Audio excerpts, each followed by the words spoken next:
राहुल गांधी बोलून परत एकदा वादात सापडलेत किंवा ते आपणहून ट्रोलिंगसाठी विषय देतात. म्हणजे आट्याचा भाव कसा लिटरमध्ये त्यांनी मोजला आणि त्याच्यावरती आता भरपूर चर्चा झाली, व्हिडिओ झाली. उलट त्याच्यामुळे झालं असं की त्यांनी जे काही 2-3 मुद्दे उपस्थित केले त्याची गंभीर्याने चर्चा करायला पाहिजे. म्हणजे ते स्वतः कसे गंभीर नाहीत ही, त्यांनी उपस्थित केलेले मुद्दे तशा अर्थाने गंभीर आहेत असं नाही, ते कसे गंभीर नाहीत, पण ते आट्यावरती सगळं गेलं आणि बाकीच्या सगळ्याचा आटा सटकला असं ते होऊन बसलं. बोलताना चूक होती इतकाच मुद्दा नाहीये. फक्त राहुल गांधींना काही भान नसतं, समोर कोणीतरी काही दिलेलं आहे कागद आणि ते बोलत राहतात हवेमध्ये बोलल्यासारखं.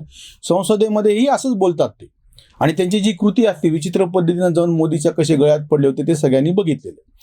2 विषय त्यांनी ह्या त्यांच्या भाषणामध्ये उपस्थित केले आणि नंतरही त्यांच्याकडून उपस्थित केले जातात, म्हणून मी तो मुद्दा घेतो. एक सगळ्यात पहिले, भाजप आणि मोदी, भाजप आणि संघ देशामध्ये भीतीचं वातावरण कसं निर्माण करतं. त्याच्यामध्ये आम्ही भाजपही बाजूला ठेवतो, संघाचा विषय फक्त मी घेतो, कारण की भाजप म्हणल्यानंतर राजकीय चर्चा होते आणि तो विषय दुसरीकडेच जातो. एक. आणि दुसरं म्हणजे महागाईच्या नावानं जे एक तुणतुणं पुन्हा वाजवलेलं जात आहे तो एक विषय. अदानी अंबानी 2 लोगों के लिए ते तर आहेच. म्हणजे असे हे 2 विषय, म्हणजे ते महागाईशी संबंधित पैसे ऐकले जातात असा एक विषय, आणि दुसरा एक तो विषय त्यांचा संघाच्या बाबतीतला. आता एक मुद्दा लक्षात घ्या की हे जे काही त्यांनी हल्लाबोल केला, दिल्लीला ते रामलीला मैदानावरती ते एका टेंटमध्ये कशा पद्धतीनं लोक आणले होते, किंवा असं समजूयात की खरंच लोक उत्स्फूर्तपणे आलेले होते. आता अपेक्षा अशी होती की जेव्हा ज्या निवडणुका तोंडावर आहेत गुजरातसारख्या राज्याच्या, किंवा एकूणच सगळी परिस्थिती पाहता तुम्ही त्याच्यावरती काहीतरी तथ्यात्मक बोलायला पाहिजे होतं, हवेतले आरोप न करता. जसं चौकीदार चोर आहे ते म्हणले होते आणि तोंडघशी पडले होते निवडणुकीच्या तोंडावर, त्यांच्यावरती ते पूर्णतः उलटलं होतं. आणि हा आरोप अक्षरशः स्वतः जे आता बाहेर पडलेत गुलाम नबी आझाद यांनी असा केलेला होता की राहुल गांधी यांची अपेक्षा होती की भाजपला विरोध करायचा म्हणजे चौकीदार चोर आहे म्हणायचं. ते आम्ही म्हणू शकत नव्हतो, कारण की हे शक्य नाही. हे नंतर कोर्टामध्ये पण सिद्ध झालं आणि त्यांना अक्षरशः नाक रगडून माफी मागावी लागली. पण अजूनही राहुल गांधी त्याच नशेमध्ये बिनधास्तपणे जे बोलतात त्याच्यावरचा आमचा आक्षेप आहे की त्याच्यातला एक मुद्दा जो संघाच्या बाबतीतला आहे, भाजप मी म्हणून बाजूला ठेवतो. संघ नेमकं काय भीतीचं वातावरण उपस्थित करतोय किंवा त्याच्या पुढचा त्यांचा मुद्दा असतो. नंतर प्रकाश आंबेडकरांनी सुद्धा एकदा असा गंभीर आरोप केला होता, दसऱ्याच्या शस्त्रपूजनाच्या वेळेस AK-47ची पूजा कशी मोहन भागवतांनी केली, त्यांच्यावरती कारवाई कशी व्हावी. आता ह्या प्रणित जे आहेत, किंवा हसन मुश्रीफ यांनी एक पुस्तक लिहिलं होतं की त्या मुंबईचा हल्ला तो कसा संघाचा हे आहे, हू किल्ड करकरे. जस्टिस लोयावरती ठीक आहे, तुम्ही ते अमित शहावरती आणि भाजपवरती जाता, पण ही संघाची कशी साजिश होती 26/11चा हल्ला, म्हणजे त्यांचा संघाचा कसा कट होता. मला हे मुद्दे जास्त गंभीर केवळ संघापुरते नाही, संघाचं जे काही त्यांच्याकडून प्रतिवाद करायचा किंवा नाही करायचं त्यांचं धोरण आहे. भाजप जसा राजकीय पक्ष आहे तसं ते एक सामाजिक संघटन आहे, ते ठरवेल काय करायचं ते. पण हे देशाच्या बाबतीमध्ये गंभीर मुद्दे आहेत की एक तर भीतीचं वातावरण तयार करतात. म्हणजे ह्याचा अर्थ की त्या संघटनेकडे अशी काही यंत्रणा आहे की जी लोकांमध्ये दबाव निर्माण करते, धाक निर्माण होतो, अतिरेकी कारवायांना ते प्रोत्साहन देतात. 26/11च्या हल्ला हा संघाचा कट आहे असं हसन मुश्रीफ सारखे जेव्हा म्हणतात, तेव्हा हा सरळ आरोप आहे की ती अतिरेकी संघटना आहे. किंवा संघाच्या शाखेवरती शस्त्राचं कसं शिक्षण दिलं जातं अशा पद्धतीचा एक बाष्कळ आरोप केला गेलेला होता. हे सगळे विषय अतिशय शांतपणे व्यवस्थित पद्धतीनं एक तर आरोप करणाऱ्यांनी मांडले पाहिजे, आरोप करायचे असतील तर नीट, ह्याच्यावरती कायदेशीर कारवाई पण झाली पाहिजे. आणि दुसरी गोष्ट, हे जर असं नसेल तर तसे खुलासे आले पाहिजेत की तुम्ही हे कुठलाही आधार नसताना तथ्यहीन, तर्कहीन, वाटेल तशी ज्याला बाष्कळ बडबड म्हणतो, हे सार्वजनिक व्यासपीठावरून एका राजकीय पक्षाचा, सगळ्यात जुन्या राजकीय पक्षाचा जबाबदार नेता म्हणून करू कसं काय शकता. आणि हे गुलाम नबी आझादांनी उपस्थित केलेला प्रश्न आहे की आमचा नेता आम्हाला असं सांगत होता जे आम्हाला शक्य नव्हतं म्हणून. चौकीदार चोर आहे. किंवा आता दुसरा त्याच्यातला जो मुद्दा त्याला लागून येणारा म्हणजे तुम्ही अदानी अंबानीला तुमच्या मित्राला पैसे वाटप केले. पैसे कुठं वाटप केले सांगा ना. एखादी संस्था म्हणजे त्याच्यात त्यांना दिलेल्या काही काय म्हणलं कर्जामध्ये सवलत देणे, करामध्ये सवलत देणे म्हणजे पैसे वाटप करणे कसं होऊ शकतं अर्थशास्त्राच्या दृष्टीनं. एक. दुसरी गोष्ट म्हणजे प्रत्यक्ष राजस्थान सरकारने सुद्धा अदानी उद्योग समूहाच्या समशी काही करार केले. तिथं कोणाचं सरकार आहे. राहुल गांधी जेव्हा बेतालपणे संघावरती, अदानी अंबानीवरती असे आरोप करतात तेव्हा त्यांना हे कोणीतरी विचारायला पाहिजे. एकतर संघाच्या बाबतीमध्ये अधिकृतरित्या भिवंडीच्या संघ सहयोगांनी त्यांच्यावरती खटला दाखल केला आणि त्याला राहुल गांधी तोंड देत आहेत.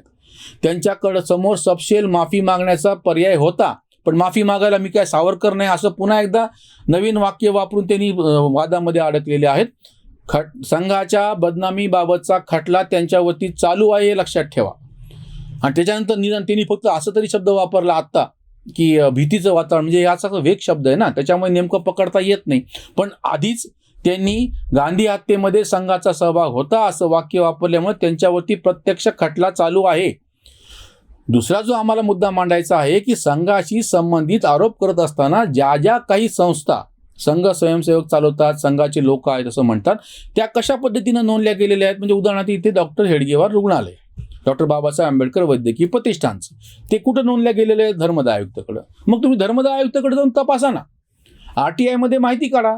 किंवा देवगिरी नागरी सहकारी बँक नावाची एक बँक आहे, बहुतांश संघ स्वयंसेवक ती चालवतात. या बँकेचे RBI कडं यांची नोंद आहे त्या पद्धतीने, आणि ते जे अर्थव्यवहार करतात त्याच्यामधले जे काही दोष आहेत ते वैध पद्धतीनं तुम्ही शोधून काढा. किंवा संघाशी संबंधित ज्या शिक्षण संस्था आहेत, राष्ट्रीय स्वयंसेवक संघ या नावानं काहीच नोंदलेलं नाही. त्यांच्या संबंधित ज्या संस्था आहेत, वैद्यकीय प्रतिष्ठान आहेत किंवा असंख्य गोष्टी आहेत, वनवासी कल्याण आश्रम आहेत, शाळा आहेत, महाविद्यालय आहेत, या सगळ्या, संस्कार भारतीसारखी संघटना आहे, अखिल भारतीय साहित्य परिषद नावाची एक संघटना, एक संस्था नोंदणीकृत आहे संघाशी संबंधित अशी. ह्या सगळ्यांचे जे अर्थव्यवहार आहेत तुम्ही RTI मध्ये याची माहिती मागू शकता आणि त्याच्यावरती आरोप करू शकता. पण ते तसं न करता फक्त संघ असं नाव घ्यायचं आणि त्याच्यावरती चिखलफेक करायची. संघाचा काय फायदा तोटा ह्याच्यामध्ये होईल ती गोष्ट वेगळी, उलट त्याच्यावर बंदी घालायच्यानंतर संघ वाढलेलाच आहे. आणि हे म्हणतात म्हणजे जे जे काही आरोप केले गेले, संघामध्ये फक्त ब्राह्मणी चेहरे दिसतात, आता संघ भाजपमध्ये बहुजन मोठ्या प्रमाणात दिसायला लागले. नंतर आरोप केला स्त्रिया नसतात, संघाशी संबंधित ज्या ज्या संस्था आहेत तिथे स्त्रियांचा सहभाग लक्षणीय पद्धतीनं वाढला. राजकीय दृष्ट्या त्यांना काय फायदा झाला सगळ्यांना दिसतच आहे. म्हणजे तुम्ही जे जे आरोप करायला लागलात त्याच्या नेमकं उलट होताना तिथं प्रत्यक्षात दिसतं आहे. तुम्हाला संघाशी संबंधित संस्थांवरती जे आरोप करायचे आहेत त्या संस्था जिथं नोंदणीकृत केल्या तिथं जा आणि तुम्ही शोधा. पण तसं न करता आजही राहुल गांधी त्याच पद्धतीनं हवेतले आरोप करतात, जेव्हा की अशा आरोपासाठी ते न्यायालयात खटल्याला तोंड देत आहेत आणि त्याच्यावरती त्यांना आता कधी ना कधीतरी उत्तर द्यावं लागेल आणि त्याच्यावरती जी काही शिक्षा होईल ती भोगावी लागेल.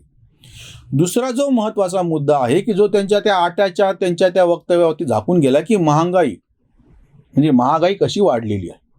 आता हे नेहमीच वारंवार डाव्यांनी केलेली म्हणजे बौद्धिक अशी चापलुसी आहे की महागाई वाढलेली आहे, महागाई भत्ता कसा मिळाला पाहिजे, रेशनवरती कसं काय भेटलं काय नाही, म्हणजे कसं तेव्हाची गोष्ट होती, त्याच्यासाठी मोर्चे कसे निघायचे.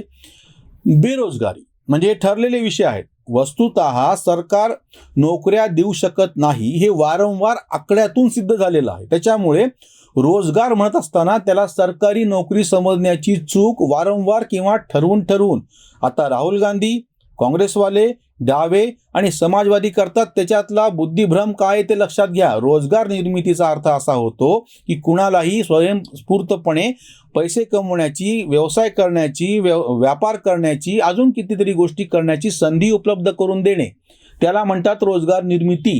रोजगार निर्मिती म्हणजे सरकारी नोकरी असं फक्त अर्थ होत नाही. आणि हे जेव्हा उड्या मारतात त्याच्यानंतर काही आकडे समोर घेतात, इतकी बेरोजगारी वाढली, हे आकडे कुठून आले? त्या ज्या काही एम्प्लॉयमेंट ऑफिस नावाची गोष्ट एक आमच्या लहानपणी होती, आता एम्प्लॉयमेंट ऑफिस कुठे हे तरी नवीन पिढी सांगू शकेल का? राहुल गांधी असो, डावे असो, या सगळ्यांनी याचं उत्तर द्यावं की सगळे मिळून सरकारी पातळीवरच्या नोकऱ्यांची संख्या 3-3.25 कोटीपेक्षा जास्त नाही. मग साधारणतः जे स्वतंत्रपणे काम करू शकतात सक्षम असे लोक, ती भारतातली लोकसंख्या 45-50 कोटीपर्यंत समजलेली. 135 कोटीच्या देशामध्ये अगदीच लहान मुलं आणि वयस्क जर सोडले आणि त्यांच्यावरती अवलंबून असणारे जर काही सोडले तर बाकी 40-45 कोटी, 50 कोटीच्या जवळपास लोक काही ना काहीतरी कामं करतात. हे काय कामं करतात? त्याच्यातल्या 3 कोटीच्या फक्त सरकारी नोकऱ्या, 3.25 कोटीच्या. अजून एक खाजगी नोकऱ्यांची संख्या जरी तुम्ही म्हटलं ती अजून एक 10, 15, 20 कोटीपर्यंत निघते. 25 कोटीच्या जवळपास ज्याला नोकरी म्हणतो असा रोजगार आहे, पण त्याच्या तितक्याच संख्येनं किंवा त्याच्यापेक्षा जास्त असा स्वतंत्रपणे काही ना काहीतरी छोटा मोठा उद्योग, व्यापार, मोठा व्यापार, छोटा व्यापार, छोटी हातगाडी, भंगार उचलणे, कचरा उचलणे, भंगार, काय वाटेल ते, ह्या सगळ्याला पण रोजगारच म्हणतात. आणि ही सगळी रोजगार निर्मिती जी आहे त्याला रोजगार निर्मिती तुमच्या चौकटीत न बसणारी अशी त्याचा एकदा विचार करा. राहुल गांधीच्या निमित्तानं ह्या सगळ्याचाच विचार करायची वेळ आलेली आहे. त्यांच्यावरची ही उसंतवाणी. फार दिवसांनी पप्पू ग बोलला, आटा ग तोलला लिटरने. तव्यावर चिती खाल्ली नाही पोळी, बुद्धी आहे भोळी काय चूक. रोम रोमी इथे भरला तो पास्ता, कशासाठी हसता वेडे तुम्ही. स्टार प्रचारक खरा भाजपाचा, त्याची बोले वाचा सोयी नेत्या. बैठुंगा ना और बैठने न दूंगा, हाच चाले दंगा पक्षामध्ये. पक्ष बुडविणे हाच माझा धंदा, निंदा किंवा वंदा पप्पू म्हणे. कांतरंजनाची सोय झाली छान, चमचे महान भवताली, चमचे महान भवताली. आणि दुसरा जो मुद्दा समोर येतो आहे की राहुल गांधीच्या अवतीभोवती जे काही चमचे गोळा झाले ते अजूनही बदलायला तयार नाहीत. गुलाम नबी आझादांच्या नंतर जाण्याच्या नंतर ज्या पद्धतीची वक्तव्य समोर आली त्याच्यावर आम्ही एक व्हिडिओ पण केलेला आहे. आणि आताही राहुल गांधीच्या या आटान महागाईन बाकीच्या प्रश्नावरती ज्या पद्धतीने त्यांचे चमचे, त्यांचे प्रवक्ते, त्यांचे भाट वक्तव्य देतात त्याच्यातून दिसतं हेच आहे की यांना सुधारायचंच नाहीये. पण त्यांचे जे दोन मुद्दे आहेत महागाईच्या संदर्भातला आणि संघाच्या संदर्भातला, ह्याचा मात्र आपल्याला स्वतंत्रपणे विचार करावा लागेल. आणि ह्याची एकदा स्पष्टपणे मांडणी ज्यांना आरोप करायचे त्यांनी करायला पाहिजे आणि मग त्याचा प्रतिवाद त्या पद्धतीनं करता येईल. हवेतले आरोप करून काही सिद्ध होत नाही. इथेच थांबूयात. धन्यवाद.